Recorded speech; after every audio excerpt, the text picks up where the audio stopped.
Baik, Assalamualaikum warahmatullahi wabarakatuh. Perkenalkan, nama saya Ali Syafar Ramadan dengan NIM 240512041121. Pada kesempatan kali ini, saya akan melaksanakan praktikum jaringan komputer, yaitu Dynamic Routing dengan Cisco Packet Tracer. Dan langsung saja kita masuk ke pengertian dari Dynamic Routing. Jadi Dynamic Routing sendiri adalah sebuah router yang memiliki dan membuat tabel routing secara otomatis dengan mendengarkan lalu lintas jaringan dan juga dengan saling berhubungan antara router lainnya. Protokol routing mengatur router-router sehingga dapat berkomunikasi satu dengan yang lain dan saling memberikan informasi satu dengan yang lain dan saling memberikan informasi routing yang dapat mengubah isi forwarding table. Tergantung keadaan jaringannya. Dengan cara ini, router-router mengetahui keadaan jaringan yang terakhir dan mampu meneruskan data ke arah yang benar. Dengan kata lain, routing dinamik adalah proses pengisian data routing di table routing secara otomatis. Jadi, jika pada percobaan sebelumnya, kita harus mendeklarasikan satu persatu rute yang harus ditempuh oleh router jika ingin menuju ke suatu tujuan. Untuk routing dinamis ini tidak perlu melakukan hal seperti itu. Jadi kita hanya perlu mendeklarasikan tetangga-tetangganya saja. Baik, kita akan langsung ke langkah percobaan. Yang pertama buat skenario seperti ini terlebih dahulu. Dan langkah selanjutnya adalah kita ini terbalik ya. Jadi yang pertama itu sebenarnya harus melakukan ini apa namanya ini melakukan perintah no auto summary dan version 2 pada tiap routernya.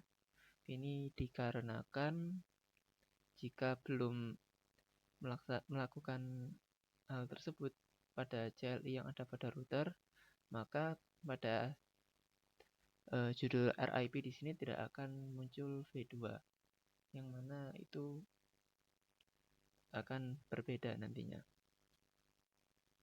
Jadi setelah semua routernya berada di version 2, baru kita masukkan untuk network address-nya. Baik, untuk router 1 bisa kita lihat di sini ada 12.0.0.0 dan 13.0.0.0. Kemudian ada 192.168.1.0. Kemudian pada router 2 seterusnya ada 3 rute. Yang pertama ada 12.0.0.0 yang menghubungkan router 2 dengan router 1. Kemudian ada 23.0.0.0 yang menghubungkan router 2 dengan router 3. Kemudian ada 192.168.1.0 yaitu menghubungkan router dengan komputer yang terhubung pada router tersebut. Baik, kita lanjut ke router yang berikutnya yaitu router 3. Router 3 ini seharusnya memiliki 4 network address, yaitu ada 13.0.0.0 yang mana ini menghubungkan router 3 dengan router 1. Kemudian ada 23.0.0.0 menghubungkan router 3 dengan router 2. Ada 33.0.0.0 yang menghubungkan router 3 dengan server 1. Kemudian ada 43.0.0.0 yang menghubungkan router 3 dengan server 2. Nah, jika semua sudah selesai, maka yang bisa kita lakukan adalah melakukan percobaannya. Yaitu kita langsung ke skenario yang ke-7. Yang pertama, pindahkan mode ke simulasi, lalu buat skenario seperti berikut. Edit filter event leaf IPv4 ICMP. Oke, jadi kita akan lakukan simulation, kemudian edit filter, klik hanya centang yang ICMP saja. Jika semua sudah selesai, kita akan lanjut ke skenario-nya. Yang pertama adalah skenario kirimkan paket simple PDU dari PC1 ke PC2. Oke, dari PC1 ke PC2. Berarti masih ada di network yang sama. Dari PC1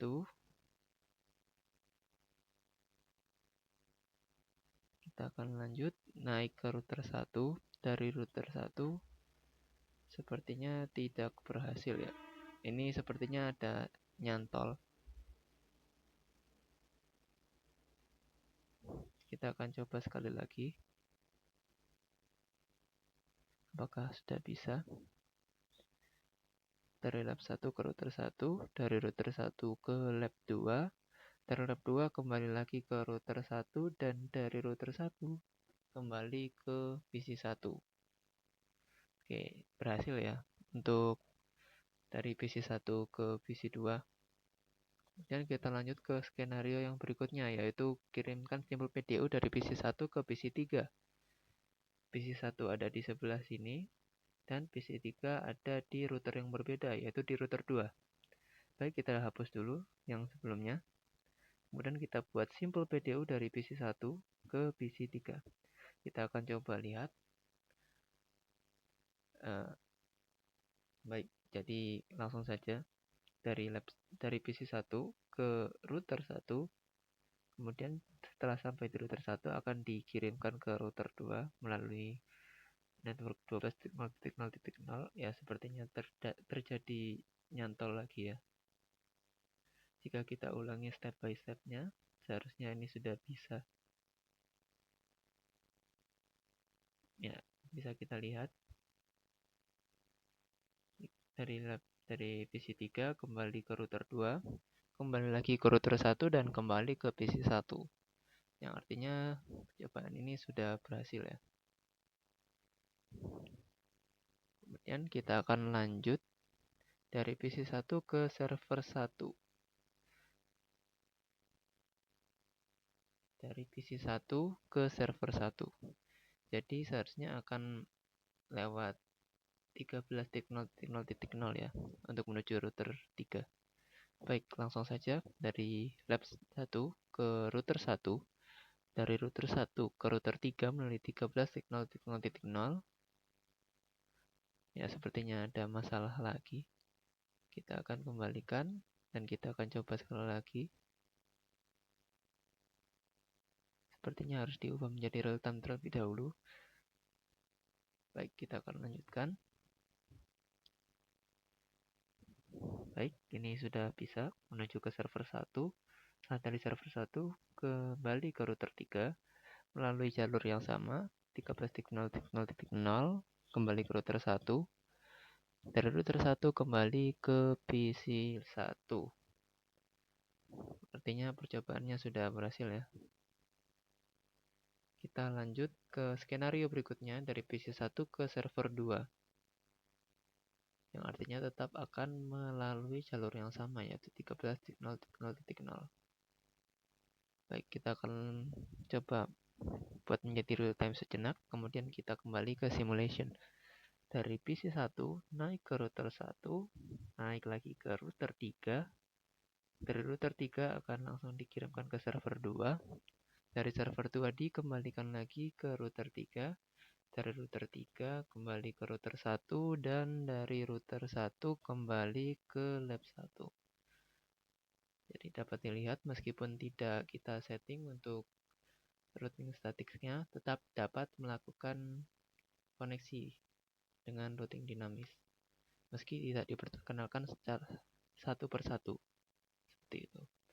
Kemudian kita lanjut dari PC 3 ke PC 1, kebalikannya yang tadi ya. Simple PDU PC 3 PC 1. Kita ubah real time sejenak. Kita langsung next saja. Dari PC 3 ke router 2, dari router 2 ke router 1 melalui 12.0.0.0. Kemudian menuju ke PC 1, dari PC 1 kembali ke router 1, dari router 1 kembali melalui jalur yang sama ke router 2, dan juga kembali lagi ke lab 3. Baik, ini membuktikan ya jika kita tidak perlu melakukan setting satu persatu dan langsung secara otomatis mengenali tujuannya. Dari PC 3 ke PC 2. Kita lanjut. PC 3, PC 2, real time, kembali ke simulation. Dari PC 3 ke router 2, dari router 2 ke router 1, dari router 1 ke lab 2 atau PC2. Dari PC2 kembali ke router 1, kembali lagi ke router 2, dan juga kembali ke PC3. Yang artinya koneksinya berhasil. Oke, kita lanjut lagi ke skenario yang berikutnya. Dari PC3 ke server 1 dan server 2. Baik. Oke. Dari PC3 ke server 1 terlebih dahulu. Dari PC3 router 2 ke router 3 melalui 23.0.0.0, maaf. Kemudian sampai ke router 3. Dari router 3 maka akan langsung menuju ke server 1. Setelah dari server 1 akan dikembalikan lagi ke router 3 melalui jalur yang sama, kembali ke router 2 dan kembali ke PC3. Yang artinya percobaannya juga berhasil untuk yang kali ini. Kemudian kita kembali lagi ke PC3, kita hubungkannya dengan server 2. Dari lab 3 ke router 2 ke router 3, kemudian menuju ke server 2. Dari server 2 ke router 3, kemudian dari router 3 ke router 2 lagi, kemudian kembali ke PC3. Artinya percobaannya juga berhasil ya. Kemudian dari server 1 ke server 2, kemudian dari server 1 ke semua PC yang lainnya. Oke, pertama dari server 1 ke server 2 terlebih dahulu. Kita akan real time kan terlebih dahulu, kemudian akan kembali lagi ke simulation dari server 1 menuju ke router 3. Dari router 3 akan langsung diarahkan ke server 2. Dan server 2 telah menerima, akan dikembalikan lagi ke server 1 melalui router 3. Dari router 3 akan kembali ke server 1, yang artinya koneksinya berhasil. Setelah itu kita akan coba dari server 1 ke PC 1. Oke, kita akan ubah menjadi real time sebentar agar tidak error seperti sebelumnya. Setelah itu kita akan lanjut ke simulation kembali dan kita akan melihat dari server 1 ke router 3. Dari router 3 ke router 1 seharusnya akan melalui 13.0.0.0 karena merupakan yang paling dekat. Kemudian dari router 1 akan menuju ke tujuannya, yaitu ke lab 1. Dari lab 1 akan dikembalikan ke router 1, kembali ke router 3, dan kembali ke server 1. Yang artinya percobaan ini juga berhasil. Kemudian kita akan lakukan hal serupa ke PC-PC yang lainnya. Dari server 1 ke lab 2, yang artinya jalurnya kurang lebih sama dengan lab 1. Kita lihat bahwa diterima oleh PC2. Dari PC2 dikembalikan lagi ke router 1, ke router 3, dan kembali ke server 1. Artinya koneksinya juga berhasil ya. Kemudian kita akan coba dari server 1 ke lab 3. Ubah ke real time sejenak, kembali ke simulation. Seharusnya akan dari router 3, seharusnya akan melewati 23.0.0.0 karena yang paling dekat. Kemudian kita akan lanjutkan dan benar jalur yang digunakan. Kemudian sampai ke router 2, dari router 2 ke PC3, dari PC3 kembali ke router 2, dari router 2 kembali ke router 3 melalui jalur yang sama dan dikembalikan lagi ke server 1, yang artinya berhasil statusnya. Kita akan lanjut ke tahap berikutnya. Setelah selesai membuat simulasi pada poin 3, kembalikan mode ke real time.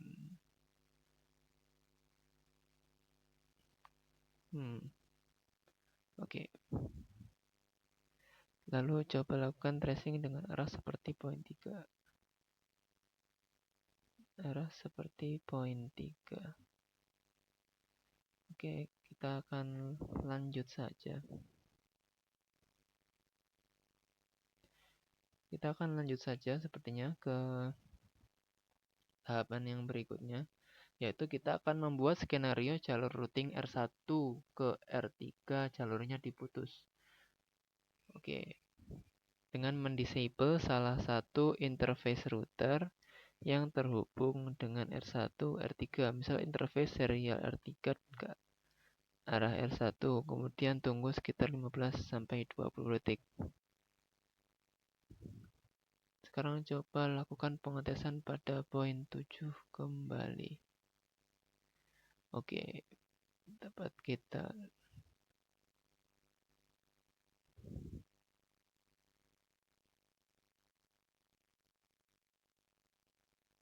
Oke, baik, kita akan lanjut saja langsung. Kita akan putuskan hubungan router 1 dengan router 3 ya. Jadi kita akan coba putuskan hubungan router 1 dengan router 3. Nah, setelah kita putus hubungan dari router 1 ke router 3, mari kita akan melihat tahap berikutnya, yaitu apakah setelah diputus, dan kita akan tunggu selama beberapa detik terlebih dahulu. Dan target kita berikutnya adalah kita akan melihat apakah dari router 1 masih bisa terhubung ke router 3 meskipun tidak melalui jalur 13.0.0.0 yang baru saja kita putus. Baik, kita akan langsung saja coba ke simulation-nya. Kita menuju ke simulation. Dari lab 1 kita akan mencoba mengirim ke server 1. Nah, baik. Secara teori, karena 13.0.0.0 sudah diputus, maka router akan mencari jalan lain untuk menuju ke router 3, yaitu melalui 12.0.0, kemudian sampai ke router 2, dari router 2 menuju ke router 3 dengan 23.0.0. Mari kita akan lihat step by step-nya apakah benar seperti itu. Dari PC1 ke router 1, dan bisa kita lihat setelah sampai di router 1, maka yang akan dilakukan adalah menuju ke router 2. Dan setelah sampai di router 2, akan menuju ke router 3. Dan dari router 3 menuju ke server 1. Yang artinya berhasil diterima oleh server 1. Tapi kita lihat apakah bisa kembali ke PC1. Mari kita lihat, kembali ke router 3, kembali ke router 2, kembali ke router 1, dan kembali ke lab 1. Baik, dengan ini membuktikan bahwa ketika jalur terdekatnya diputus, router dinamis akan mencoba jalur lain untuk mencapai tujuannya.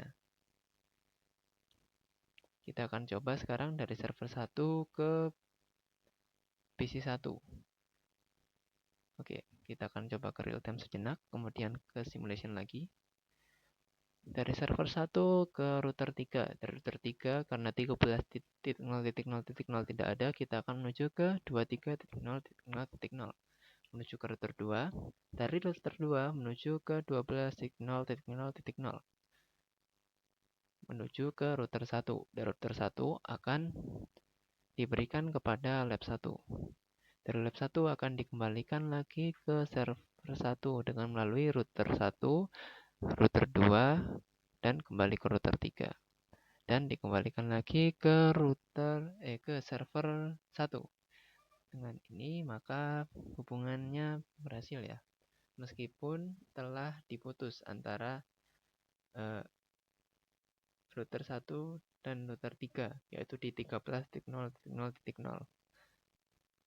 Namun masih bisa melakukan hubungan antara router 1 dengan router 3 dengan menggunakan jalur yang berbeda. Baik, sekian yang bisa saya sampaikan pada kesempatan kali ini. Kurang lebihnya saya mohon maaf. Wassalamualaikum warahmatullahi wabarakatuh.